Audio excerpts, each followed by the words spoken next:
And welcome everyone to another edition of 90.9 WJAB's Yo Just Checking In. I'm your host, Marcus Sims. And if you've been following us the past few weeks on the show, we've been putting the emphasis on all the special events that are happening in the month of April. April is Jazz Appreciation Month. It's also Financial Literacy Month, but one that's near and dear to me is National Poetry Month. And I couldn't let the month slide by without bringing in two of the area's top poets, wordsmiths. They put adjectives and pronouns all together, and it comes together so nicely that they've got books out. They're performing at Panoply. They've taught classes on poetry, spoken word, and writing. So we've got two special guests joining us here on WJB's Yo Just Checking In. Don't forget to check us out at WJB.org. Also, check us out on our YouTube page, WJAB TV. We want to welcome to our presentation Dr. Ramona Hyman and Dr. Virginia Gilbert. Ladies, how are you doing? Great. All right. How are you today? Doing great, and thank you all for joining us for as we're slowly but surely wrapping up National Poetry Month, but I'm glad that you guys gave me a few moments of your time. We're going to talk about poetry for these next few moments here on this format. For everyone out there, we'll start with you, Dr. Hyman. Tell our viewers a little bit about yourself, if you don't mind. Okay, my name is Dr. Ramona Hyman, affectionately called Miss Ramona. This is for the Camp Smart young people. I am a lover of Alabama, and you'll see that in my poetry. I'm originally from Philadelphia, Pennsylvania, and I must say that I am a governor's appointee to the Alabama State Council on the Arts, and I feel very happy about that. I love poetry. I love sharing poetry. And I have my PhD from the University of Alabama for all the Roll Tide people out there.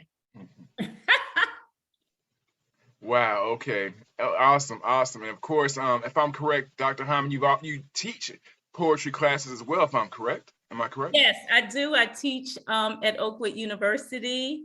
And I also volunteer for Temple University in Philadelphia, Pennsylvania. Thank God that we're online. Yeah, for a program called PASSEP, which is the Pan-African Studies Community Education Program at Temple University. And PASSEP is my late mother started the Pan-African Studies Community Education Program 40 years ago. And I'm happy to volunteer in that program. Yeah. Dr. Gilbert, could you tell us a little bit about yourself, if you don't mind? Okay, yeah, well, I have a PhD as well as from the University of Nebraska at Lincoln and an MFA from the Iowa Writers Workshop. I started the creative writing program out at Alabama A&M, and I don't know, I received a state arts council for the arts grant here a few years ago. I won a national endowment for the arts award, and I used to be a Peace Corps volunteer in the Republic of South Korea, and I worked as an English as a second language instructor in Iran and got evacuated from Iran in 1979. I'm originally from Illinois and was hired to come down here to teach English and creative writing at Alabama A&M, and I've been in the Huntsville, Madison area ever since. Oh, right. Oh, I almost forgot. Let me also say that I did spend some time working at the Academy of American Poets in New York City, which was a very interesting experience because I felt like I was at the heart of literary New York, and it was very exciting to be someplace where a lot of people like poetry and could recite poetry. I mean, like I had somebody the subway when I first came back from Korea, reading my manuscript when I was trying to get it Xeroxed. So you really find that too many different places. So it's very interesting time to live in New York City for a while. Now, if I'm correct, both of you are connected, and correct me if I'm wrong, the Huntsville Literary Association. Dr. Hyman, could you tell me a little bit more about the Huntsville Literary Association? I love the Huntsville Literary Association. And what I'm going to do is I'm going to ask Virginia to tell us a little bit more about the Huntsville Literary Association, because she has been a member, I think, twice, possibly many of our ages. So Virginia, can you tell us about the Huntsville? It is my beloved. I tell you, I love the organization. Jenny? Well, I was a member when I first came here in 1980, and and then I became a member again after I came back from Nebraska, where I spent 3 years working on my PhD while I was up there, and finished it down here. From what I know about the history of the Huntsville Literary Association, is that it started over at UAH with people like Herb Francis, Robert Welker were the first people, I think, who started it, maybe sometime in the 60s or the 70s. And they started Poem Magazine at that time too, which still goes on. And one of the things I really like and have been missing since the pandemic is the wine and cheese that meetings, that party used to have in the fall. I mean, you'd see people you hadn't seen sometimes for a while, and it was kind of nice to kind of hang out, and it was kind of a nice start to the year. So hopefully we'll be able to get back to doing something like that sometime soon. They also would do a Christmas party. They would bring some writers in. They tend to do Shakespeare. And that's really, I think, something that they feel is like their fundraiser, one of their big fundraisers. Usually they've been doing that over at UAH, but because of the pandemic, everything's been kind of crazy. So I don't know when things are going to actually get quite back to normal. Our poetry workshops have been meeting by Zoom. There's some fiction workshops, and there's also creative nonfiction workshops too that have started up very recently. So if you know people who are wanting to be participate in any of these workshops, they need to contact, just go to the HLA webpage and find out the information that they need for getting in touch with those particular organizers for those workshops. We want to remind everyone, definitely, Google search Huntsville Literary Association, and I'm sure it'll come up on any Google search, any search engine, and find out when they're having the next event, the next meeting. Maybe it's Zoom. Hopefully things will start back opening up, maybe this summer or whatever. Maybe by the time this airs, it'll be up and going, but definitely just Google search Huntsville Literary Association. Guys, of course, National Poetry Month. Let me ask you, we'll start with you, Dr. Hyman. What is poetry? When I was researching a few weeks ago, when I was looking up stuff on poetry, that was one of the questions that came up. And it was so funny. They asked like about 30 different poets what was poetry to them. And some of the answers were just incredible, beautiful, the whole nine. But let me ask you, I'm gonna start with you, Dr. Hyman. What is poetry to you? What is poetry to me? It's so interesting that you're asking me that question, because I am working on a children's book called Grandma Annie's Poetry to explain poetry to children. And at the end of the book, Grandma Annie says, poetry is a charm full of words to carry in your heart. And what that says to me in terms of that charm full of words to carry in my heart about poetry is that poetry gives me, and hopefully everyone else, an opportunity to feel language, to experience language, to move through some beautiful images, whether it is a sonnet or haiku or free verse poem. Poetry is that charm. It's full of words. We can put it in our heart because it moves us to really feel. That's poetry to me. Beautiful. Dr. Gilbert, what about you? What is poetry to you? I think on the basis of your preliminary comments here, I'd like to just make a generalized statement, because I do think some people have difficulty understanding the difference between poetry and prose. And we do have a category called prose poetry. But usually, technically, they usually talk about rhythm and cadence. Rhythm, cadence, maybe rhyme, depends on if you're doing formal poetry. But a lot of people, a lot of the poetry I think I'm reading these days is really broken up prose. How do you get beyond broken up prose to get something that's really has some kind of poetic quality? Well, first of all, I feel it's an attempt to come to some kind of universal understanding of the human condition. And when you're writing poetry, you want to say it or write it in such a unique sort of way that there's something memorable about it, whether it's imagery or language. And you want to say it in a profound way and a unique way. If you're really trying to make a difference, I guess, in what you're doing as a writer. So to me, poetry is maybe an attempt to come to a better understanding of what's at the human heart, and to maybe share in a moment of joy in the beauty of language and the writing of the beauty of language, and hoping that others will take as much pleasure in it as you might have taken in writing it.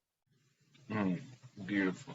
And of course, especially when I'm here on the campus of Alabama A&M, and for years have dealt with Alabama A&M's Poetry Club, and we know there are great poets from years gone by to the modern day poets in the hip hop scene, where if you ask 9 out of 10 of them, I guarantee you at some point they would have told you they started off writing poetry. In fact, most of them will credit a poet. In fact, all of them, all your favorite rappers from A to Z at some point have had some notebook where they were writing poetry. So that's why I'm happy that we can salute poetry on this format. Dr. Hyman, it's National Poetry Month, and I ask you to please have a poem ready to share with our audience right now. So we're going to have you step up first, because you share a poem with our viewers/listeners here. Okay, I would love to share a poem. My favorite place, my favorite state is Alabama. And so the poem I am going to share is called When Alabama Called Me Home. I love this place. Alabama called me home. I heard the yellowhammer pecking my name right down in the red dirt on Highway 65 South. I saw the old ways made anew. Jefferson Davis's racism slipped like sand into the Tennessee River. I heard George Wallace's repentant voice nail segregation closed on the University of Alabama door.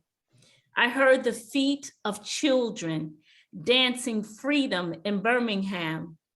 When Alabama called me home, I felt the women and men walking to Selma, crawling to Montgomery, tattered, tired feet birthing equal and right. I knew I was in Alabama. I knew I was home. Wow. And of course, Dr. Hyman, am I correct that comes from your book you have out? Yes, it comes from my collection of poetry, I Am Black America. Okay, could you hold that up for everyone who's watching right now to see? And yes. If I'm correct, the book is available on Amazon.com, or you can reach out to Dr. Hyman on her social media to get the book as well. She's on Facebook and all your social media platforms, but you can definitely reach out to her if you'd like to check out Dr. Hyman's book. In fact, we definitely encourage you to support the artists, especially during National Poetry Month. Go out, get a book, get an audio CD of a spoken word artist. Go out and support these artists as well.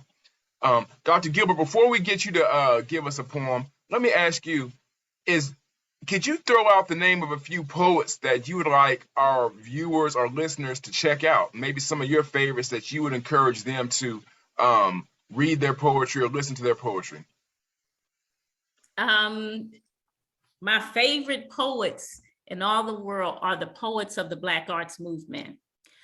Those are the people who shaped me. Sonia Sanchez, Amiri Baraka, Etheridge Knight. There is a book I would recommend. It's called Black Poets by Dudley Randall. And all of them are in that text. So my free three, I call them the three: Sonia Sanchez, Amiri Baraka, and Etheridge Knight. Dr. Gilbert, what about you? Are there any poets that you'd like our viewers to read or check out? Maybe they got videos on YouTube or audio CDs or releases, any that you'd like them to check out? Okay, well, I'm probably more old school in a way, because I fell in love with T.S. Eliot, the Love Song of J. Alfred Prufrock, for example, and some other poems by T.S. Eliot. And I also love W.B. Yeats, William Butler Yeats. And I think that probably I don't love everything that they've written, but I love a lot of what they have written. But in reality, a lot of times I will find poets and I make like maybe just a few poems, or think a few poems are really strong poems. Like Adrienne Rich has a really strong poem called Diving into the Wreck. And so I think different, like when you look at the different poems that are often put in anthologies, you're not going to find everybody drawn to the same poems. Sometimes I think we're drawn to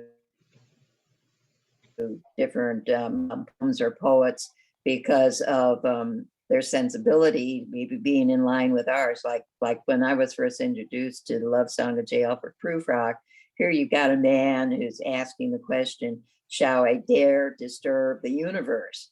And when you're like a freshman in college, you start to think, should I dare disturb the universe? I mean, today it would be nice if we had more people who actually tried to dare disturb the universe in a positive sort of way, instead of all of these things like invading our countries and debating whether or not an election is, was corrupt or not. You know what I mean? It's just like, yeah, do we have more, are there more, we need more people out there who are willing to disturb the universe to do the right thing. And yeah, Prufrock going along, and he's debating about, should he like disturb the universe of going to these, tea parties and polite society? Should he stand up for something, bigger? Should he stand up for something stronger? And I think we're really in need of people who are willing to stand up for things that are right, in spite of the possible consequences that may develop. We have seen some people do that, but we need more, and we need more people who will be willing to support them. Dr. Gilbert, could you share with us one of your poems? Well, today is Earth Day. I'll show this book. This book, Greatest Hits, is part of a series that was called Greatest Hits, and it includes something like 12 different poems. It's in my other book, That Other Brightness. I'll show you that one too. I wrote this when I was at the Iowa Writers Workshop. It was 1970, the spring of 1970, and was the first Earth Day year. And they were sponsoring this contest in Iowa City for a poem written about Earth Day. And so I composed this poem. It ended up winning the contest, and it showed up in my Daily Iowan, which was the school newspaper. And I'm going to point out a typo that they printed in the newspaper, because I think you were interested also in tips. So if you see something that might improve what you've written, go ahead and keep it. Yeah, because I had written a different word here than the word they used, which was rubber. I think I said rub to gray or something. but in any case, they had printed rubber, and I thought, well, that improves it, so I kept it ever since. So this is called the Pax Romana, and I think the reason why I use that was because I think of that as the forced peace of Rome. I see once Rome had conquered all of the then known world around the Mediterranean, you got peace, right? And so it's kind of a forced peace. So the poem is called the Pax Romana. It will be like this. The sky will be rubber gray, rocks will be leveled, and birds will go underground. Sand will crawl across the face of the earth, and fog will chew branches off trees. In the early stages, pine cones will be sold in stores, and fishing rods will become a popular wall decoration. The water level will rise. Libraries will dissemble, words will float, become saturated, peel off their pages, and the pages will be dumb, a layer of silt drifting to the bottom. In the end, there will be no source. Water will be everywhere. I didn't realize at the time that we actually would be having problems with water levels rising around the world, and with these glaciers and well, I guess Antarctica suffered the warmest summer that warmest temperatures it's ever had. So I didn't realize when I was writing this back in 1970 that some of it might actually come true. Right. Let's face it, I don't know if I should say this, I'm going to get into trouble for it later, but considering it, how much information that's out there, how many people are still wanting to be dumb, so it's just like, we got all this access to information, and yet we still don't go to the information that has that's based on fact and true information, so I don't know. We're forgetting some of the important lessons that have been, I think, taught in the past, and we have gone through in the past. And knowledge is important for being able to maintain that. So it hurts me when I see books cut up. You sometimes will see books cut up into Word and other things, or for decorations, and it's just like, I don't care what book it is, please don't cut it up. Exactly. Guys, for the sake of time, a couple quick questions. We're here on the campus of Alabama A&M, and you guys have both been involved with students for quite a long time. Could you give, we'll start with you, Dr. Hyman, maybe one writing tip, especially when it comes to writing poetry, that the students could use, I could use, those who, we encourage you to write a poem during National Poetry Month, at least just one. So give us a one writing tip. I'm gonna give one tip, and that tip is to read as much poetry as you can, and all kinds of poetry. The other tip that is in alignment with that tip is to read poetry, a lot of poetry, and to write every day. I have a friend who calls it the 15-minute plan. Make sure for 15 minutes every day that you write, and take 15 minutes every day to read poetry. Dr. Gilbert, what about you? Well, I was just thinking that that one of the exercises I had when I was an undergraduate student in creative writing was to write a poem in the style of some poet who we admired. And since I liked Love Song of Giaba Prufrock, that's who I chose to try to write a poem like. And I mean serious poets, and so if you find a poem that if students or somebody found a poem that they really love, try to write an imitation of it, because you something in trying to do that. And then also maybe, if, especially if you're having writer's block, to just do some free writing and just try to get something down, then maybe go back and circle, let's say 5 or 6 words that you find most interesting, and see if you can write a poem on the basis of that.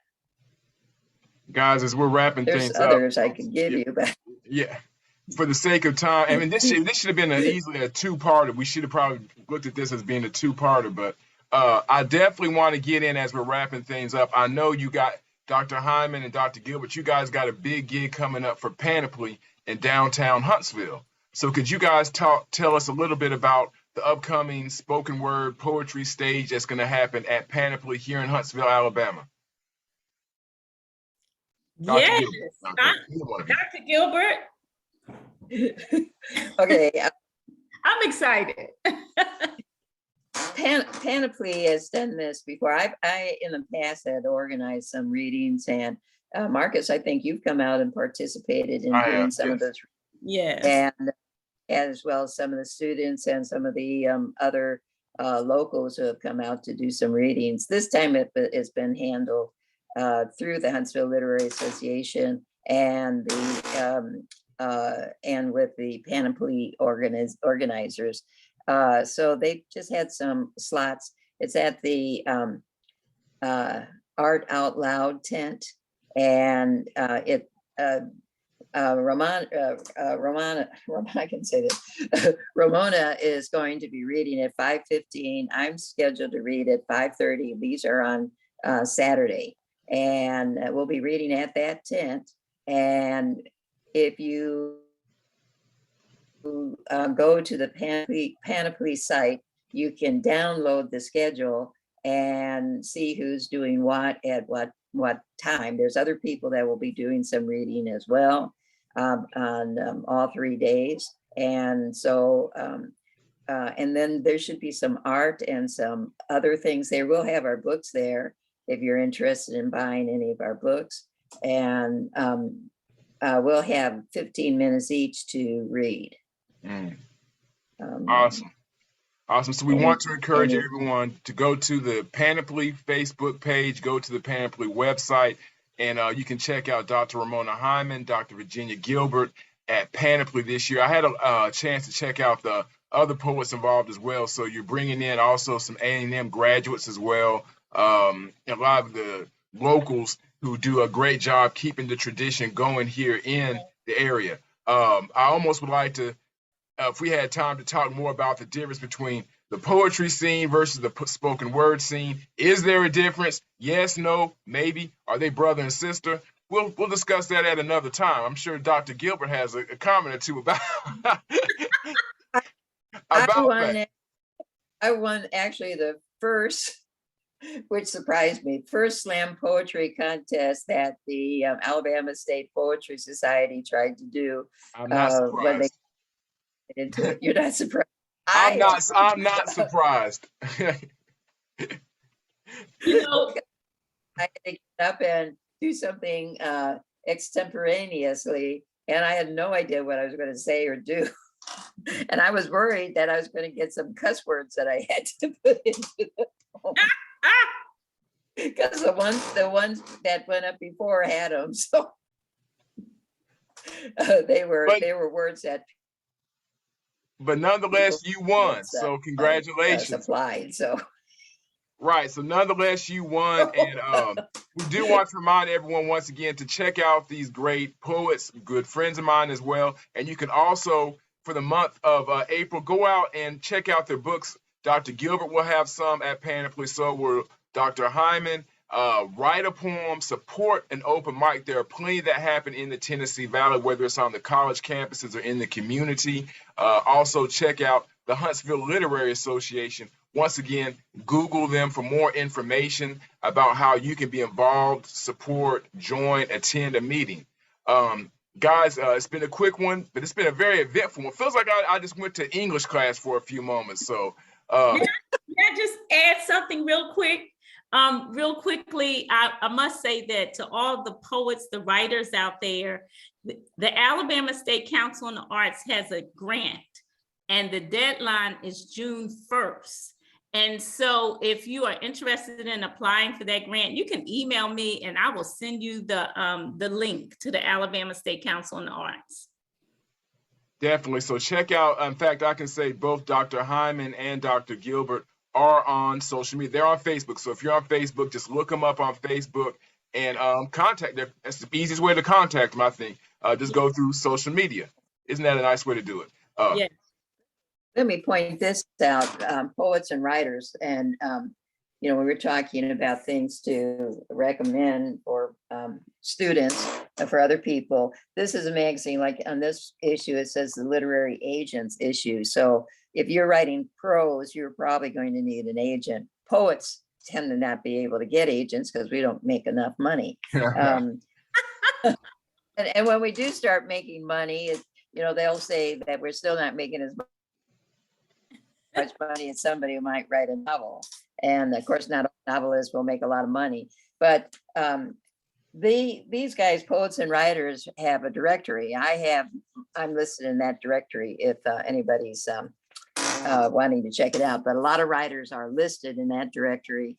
And sometimes you can find other, you know, like this, sometimes they will sometimes send information or have information about contests and other things that are going on. This is just one of number of organizations and that you can find information about. Well, guys, thank you so much for joining us on this Recognizing Poetry Month here on 90.9 WJAB and WJAB's Yo Just Checking In. Don't forget to check us out online at WJAB.org, also WJAB TV.